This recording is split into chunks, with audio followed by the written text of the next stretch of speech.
안녕하세요. 기태영입니다. 자, 설을 앞둔 새미치입니다. 하지만 우리는 끝까지 달려보죠. 자, 우리 교재 150쪽 펴시면 되고요. 오늘 할 부분은요. 이제 형태와 관련해서 뭐 접미사, 접두사, 그다음에 합성어, 준말 표기하는 거 쭉 볼 거고요. 그다음에 부사, 파생, 접미사 이희 중에 뭘 쓸 것인가, 그리고 한자어 표기하는 거, 그다음에 어미, 그리고 접미사, 그리고 이런 거 덜하던 든지 같은 표기 쭉 볼 겁니다. 자, 우리 또 하나 띄어쓰기 부분도 있는데요. 뭐 조사라든가 의존명사, 단위를 나타내는 명사, 열거하는 말, 보조용어, 고유명사, 전문용어. 사실 최근 3년간 띄어쓰기 문제는 나오지 않고 있어요. 하지만 행여 모르니까 그죠? 뭐 기본적인 거 다룰 거고요. 복잡하신 분들은 그냥 띄어 넘어가셔도 되겠습니다. 나중에 이제 기출 문제 나오는 것만 좀 정리해 두시고요. 자, 보죠. 우리 150쪽에 19항 해가지고요. 전미사가 붙어서 된말 나와 있는데 이 부분은 포인트 잘 들으세요. 이게 표기 문제로는 잘 나오지 않아요. 단어들 쭉 보시면 아시겠지만 잘못 적는 어휘들이 거의 없거든요. 다만 이제 19항하고요. 그다음에 151쪽에 20항 같은 경우에 어떤 각도로 출제가 되냐면 어간의 접미사가 붙어서 원형을 밝혀 적은 건지, 아니면 원형을 밝혀 적지 않은 건지, 아니면 명사 뒤에 접미사가 붙어서 원형을 밝혀 적은 건지, 밝혀 적지 않은 건지, 이런 각도로 출제가 돼요. 일단 여기 나와 있는 여기 19항에 1, 2, 3, 4번 있잖아요. 본항에 여기 나와 있는 것들이 다 어때요? 이 규칙적인 접미사기 때문에 기본적으로 이제 원형을, 그죠? 본래 형태를 밝혀적게 되는 건데, 보세요. 이런 거 어간의 원형을 밝혀 적는다, 이거 파악하기 어렵잖아요. 예를 들면 우리 왜 길이 같은 경우에 품사 묻는 거 안 나오니까 걱정하지 마세요. 이거 뭐에 붙은 거겠어요? 그죠? 길다의 어간 길에다가 이 결합한 거죠. 그러면 이런 분석만 가능하면 지금 전미사 이가 붙었을 때 길다의 길이라는 어간의 원형을 밝혀 적은 거, 이런 파악하는 건 어렵지는 않겠죠. 다만 이제 19항에 요 부분이 있잖아요. 그죠? 이 붙임이 있는 것들 조심하셔야 돼요. 나머지는 그냥 단어 어휘하고 뜻 한번 확인하시고요. 지금 이 붙임이 있는 어휘들은요. 어간의 전미사가 붙은 건데, 일단 어간의 원형을 알아야만 원형을 밝혀 적은 건지 밝혀 적지 않은 건지 그런 것들 확인하는 게 가능하죠. 그래서 얘는요. 151쪽에 괄호 3번 있잖아요. 해설 괄호 3번의 1번부터 한번 볼게요. 자, 19항 붙임이 있는 요거 1 부분에 있는 것들 보면 요거 확인하시면 되죠. 보세요. 귀머거리 같은 경우에 어디에 붙은 거예요? 이를테면 귀먹다에다가, 그죠? 불규칙적 접미사 어리가 붙은 건데, 사실 우리가 귀머거리라는 단어를 잘못 적지는 않아요. 다만 이 단어를 보면서 귀먹다에 접미사가 붙은 건데, 귀먹이라는 어간이 어떻게 해요? 귀머 이렇게 나타나니까 원형을 밝히 적지 않았다는 거, 그걸 확인하시면 돼요. 세로로 볼게요. 그러면 까마귀는 감다, 그 다음에 넘어는 넘다, 뜯어기는 뜯다, 그 다음에 마감은 막다에 붙은 거죠. 이거 일단 어떤 어간에 붙은 건지만 연상할 수 있으면 원형 밝혀 적지 않았다는 건 금방 확인할 수 있어요. 그다음에 마개 같은 경우에 막다, 그다음에 마중은 맞다, 무덤은 묻다, 비런뱅이 빌다, 쓰레기는 쓸다, 올가미는 옥다, 주검은 죽다의 죽 여기에 붙은 거고요. 그다음에 동그라미 2번도 한번 보죠. 거뭇거뭇 같은 경우에 검다에 붙은 거고요. 너무 같은 경우에 넘다에 붙은 거고요. 그죠? 지금 이거 왜 하고 있는 거예요? 어간의 원형을 밝혀 적었는가 밝혀 적지 않았는가 짝지는 문제도 출제가 되기 때문에 너무라는 단어 보면서 그래 넘다에 넘에 붙은 건데 너라고 적고 있으니까 어간의 원형을 밝혀 적지 않았구나, 이거 확인하라는 거예요. 그다음에 도로 같은 경우에 돌다, 여기 나오는 도로 같은 경우는요, 그죠? 되돌아서라든가 그다음에 먼저와 다름없이 본래 상태대로 차다니는 도로 아니고요, 이런 의미예요. 그다음에 뜨덤뜨덤은 뜯다, 밭투는 밭다, 불긋불긋은 붓다, 비로소는 비롯다, 오글오글은 옥다, 자주는 잤다, 참아는 참다. 그다음에 3번 마찬가지고요. 그죠? 남아라는 조사는 남다에, 그다음에 붙어는 붙다, 좋다는 좋다. 자, 어떤 전미사가 붙었는지 연상하지 않으셔도 되는데, 이런 단어들 나왔을 때, 문제로 나왔을 때 어떤 용언에 붙었는가는 확인하실 수 있어야 돼요. 그다음에 20항 같은 경우도 마찬가지로 나오는 겁니다. 그죠? 뭐 부사로 된 거, 명사로 된 거 이런 것들 중요하지는 않고요. 다만 2번이 명사로 된 거에서 이런 거죠. 원형을 밝혀 적은 건지 아니면 명사의 원형을 밝혀 적지 않은 건지 파악해야 되기 때문에, 예를 들면 이런 거예요. 자, 곰배파리 같은 경우에, 그죠? 이거 곰배팔이라는 명사에 이 붙은 건데 그냥 곰배팔 원형 그대로 적고 있고요. 그다음에 붙임을 보면 예를 들면 꼬락서니 같은 경우에 꼴에다가 명사 꼴에다가 악선이라는 접미사가 붙은 건데요. 근데 다만 적을 때는 어떻게 적고 있어요? 꼬락선이 이렇게 해가지고요. 이 꼴이라는 명사의 원형을 밝혀 적지 않고 있죠. 그러면 마찬가지로 20항에 붙임에 나와 있는 어휘를 보면서도요. 어떤 명사에 붙었는가. 그러니까 어간에 붙은 것이 아니라 명사에 붙었다는 거 확인하시면 돼요. 자, 20항 아래쪽에 보면 페이지 맨 아래쪽에 보시면 해설 2번 나와 있어요. 우리 교재 여러분들 보면 참 좋죠. 보기 너무 편하지 않습니까? 그래서 이제 보면 꼬락선이는 꼴에, 끄트머리는 끝에, 모가치는 목, 바가지는 박, 박 같은 박, 그 다음에 사타구리는 삿, 쌀아기는 쌀, 이파리는 잎, 그 다음에 지붕은 집, 지푸라기는 집, 그리고 짜기 같은 경우에 짝이라는 명사에 붙었다는 거. 자, 다시 한번 말씀드리지만요.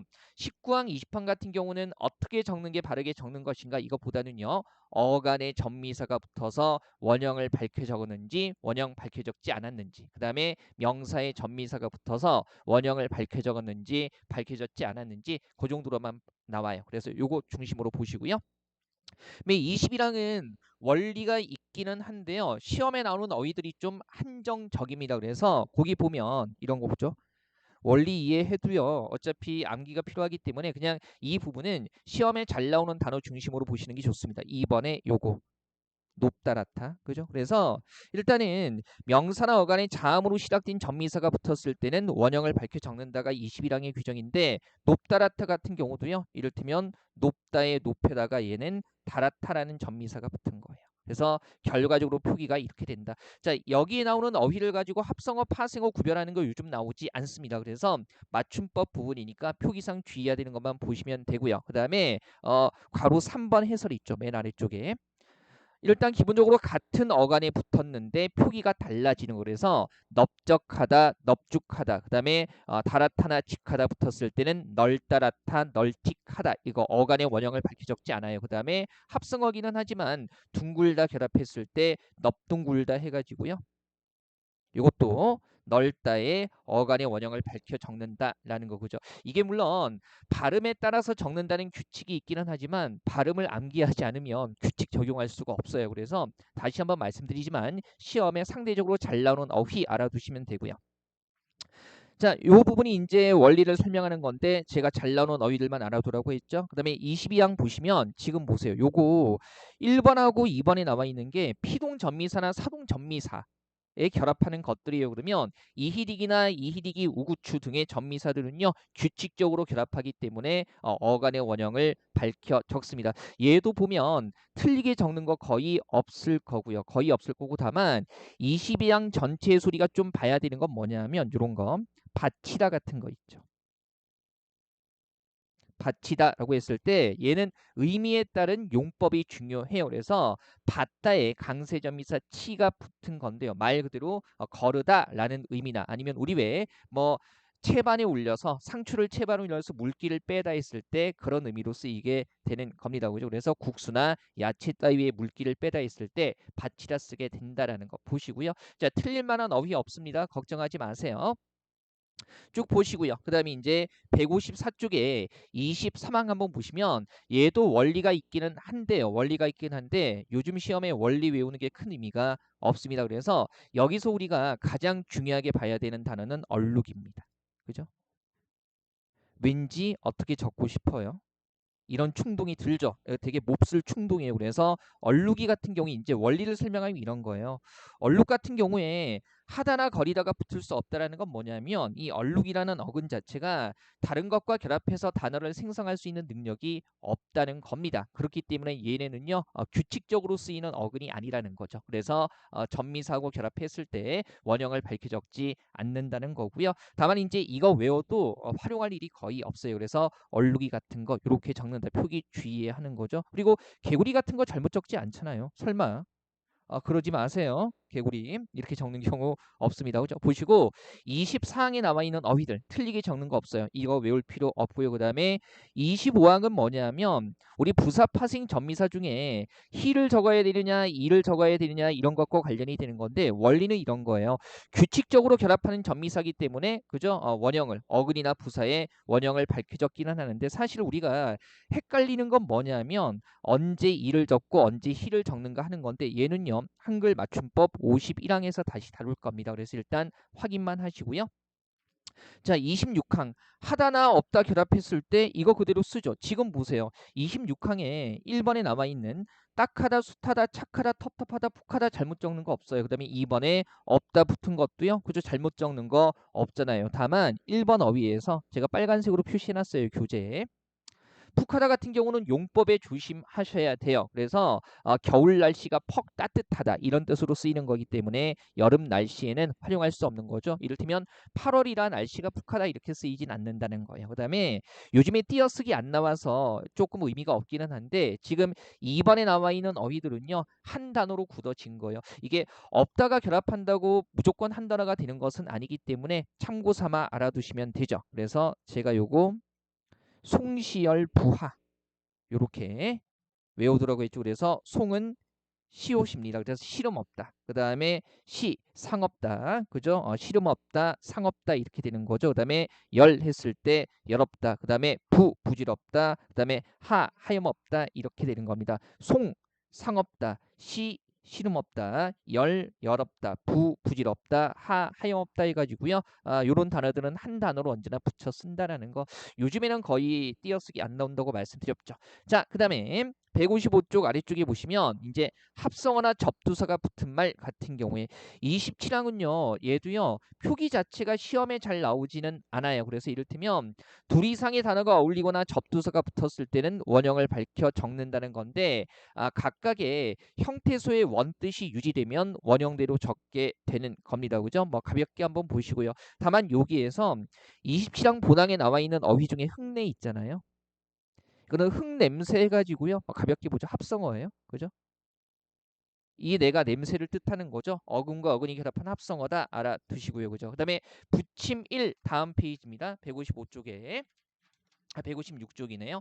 부침 1 보시면 할아버지 할아범 잘못 적지 않고요. 부침 2 같은 경우에 이제 어원이 분명하지 않아서 원형을 밝혀 적지 않는 건데 그죠? 요런 거 골병이라거나 그 다음에 가장 중요한 단어가 뭐예요? 며칠. 요거 따로 기억하시면 되겠습니다. 그 다음에 부침 3에 나와 있는 거 요거 있잖아요. 여기 나와 있는 이 어휘요. 요건 뭡니까?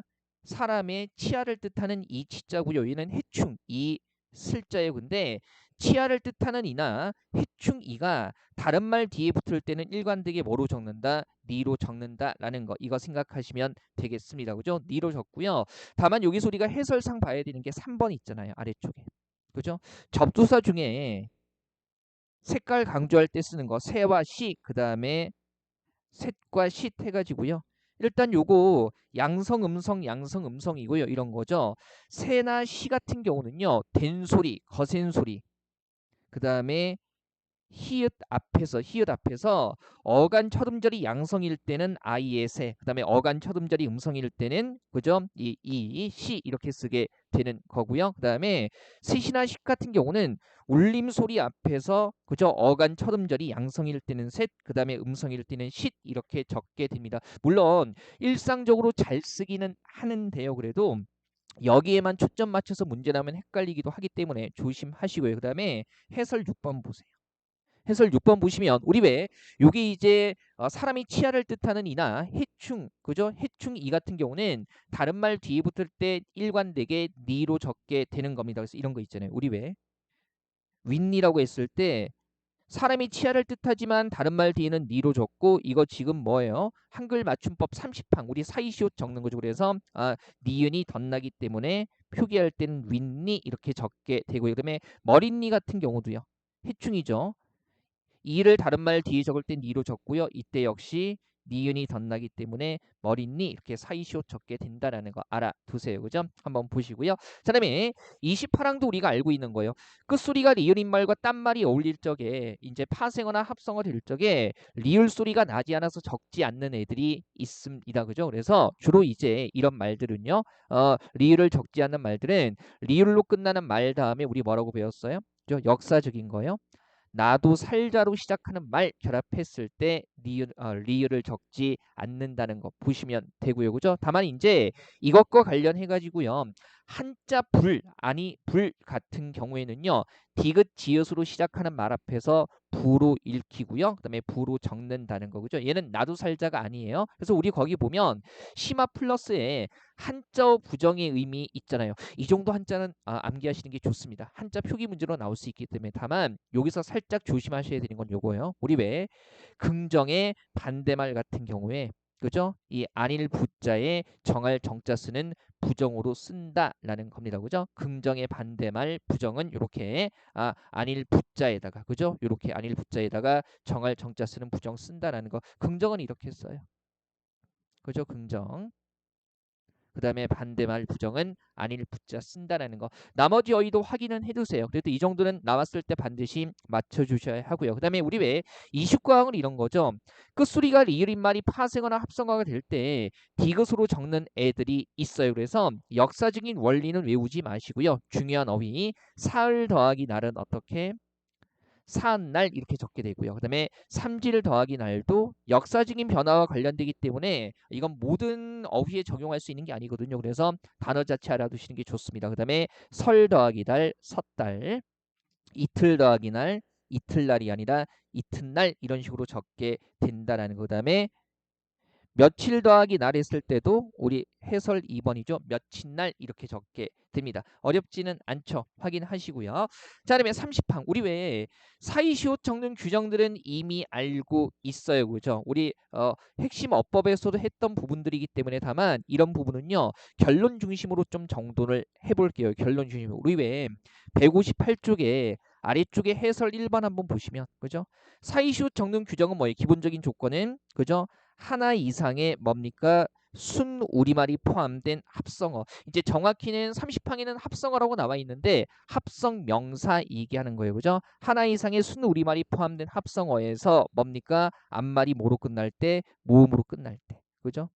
앞말이 모음으로 끝날 때 다시 적죠. 하나 이상의 순 우리말이 포함된 합성어에서 앞말이 모음으로 끝날 때. 예. 하나 이상의 순 우리말이 포함된 합성어에서 앞말이 뭐로 끝날 때?